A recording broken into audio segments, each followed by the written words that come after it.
La calibration est utilisée pour permettre de quantifier la mesure d'un analyte et cela se fait par rapport à un calibrateur de concentration connu.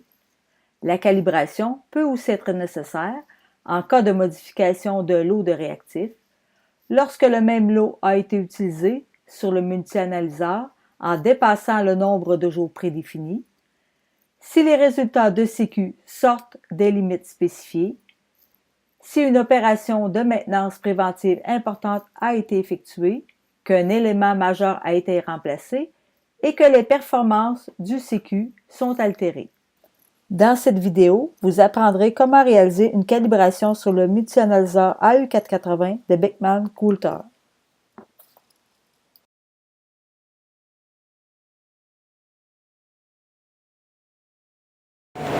Le matériel nécessaire pour la calibration sera un portoir bleu 0001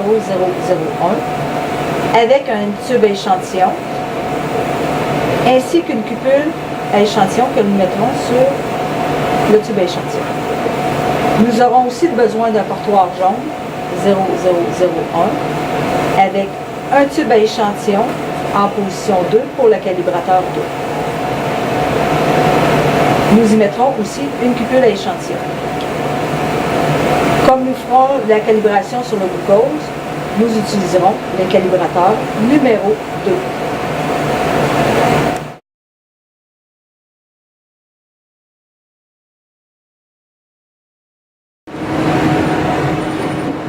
À partir de l'écran d'accueil, faire liste de menus, routine, puis programmation portoir.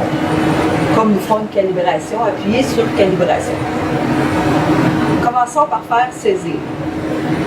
Pour le type d'échantillon, nous avons le choix entre sérum, urine, sentier. Dans ce cas-ci, nous utiliserons un sérum. Pour les analytes à calibrer, nous calibrerons le glucose. Une fois terminé, appuyez sur valider. Afin de savoir à quel endroit iront les calibrateurs, appuyons sur position calme. À l'écran, nous pouvons voir que nous aurons besoin du portoir bleu, numéro 1, avec en position 1 le blanc, c'est-à-dire l'eau déionisée. Nous aurons aussi besoin du portoir jaune, numéro 1, avec en position 2 le calibrateur DR0070-2.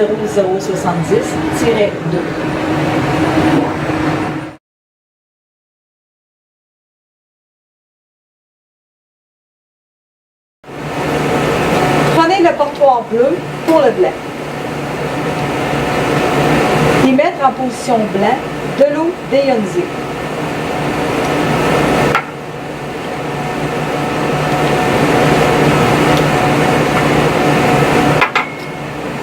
Pour le calibrateur, nous devons mettre en position 2 le calibrateur 2.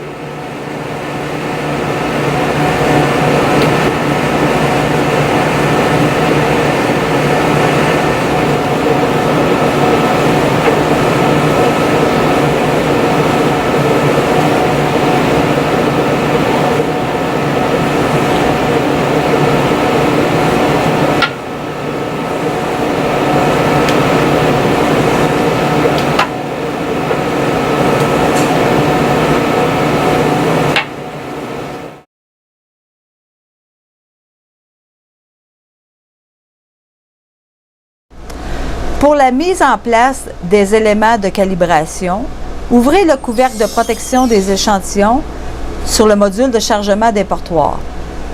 Commencez d'abord par installer le portoir pour le blanc réactif, soit le portoir bleu.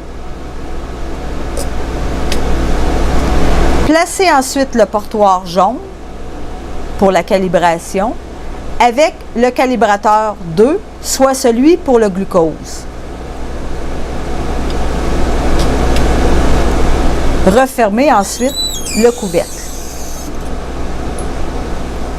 Pour le démarrage de l'analyse de la calibration, allez à l'écran, appuyez sur le bouton « Démarrer », puis faire ensuite « Démarrer ».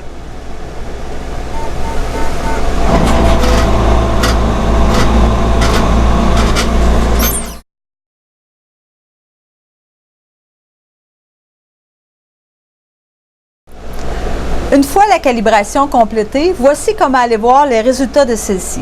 À partir de l'écran d'accueil, faire liste de menus, calibration et résultats calibration. Choisissez l'onglet État.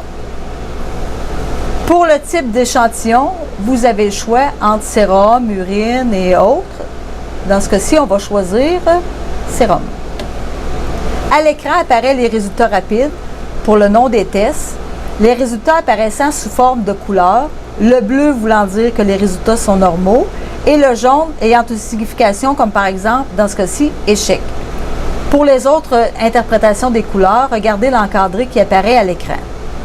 Pour plus de détails, vous sélectionnez un test et l'écran apparaît avec le nom des tests, les différents réactifs qui ont été utilisés avec leur numéro de lot, leur numéro de flacon. Encore une fois, nous avons les résultats rapides selon les couleurs pour le blanc réactif et pour la calibration.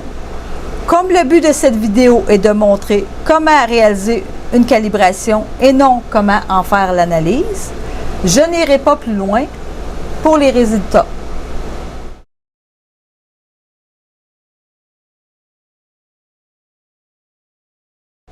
À la fin des analyses, les portoirs seront déchargés dans la zone arrière du module de chargement des portoirs. Vous n'avez qu'à prendre les portoirs et de disposer de façon sécuritaire des échantillons selon ce qui est en vigueur au laboratoire. Dans ce cas-ci, cela sera dans le sac poubelle pour déchets biologiques dangereux. C'est ainsi que se termine la vidéo sur la réalisation d'une calibration.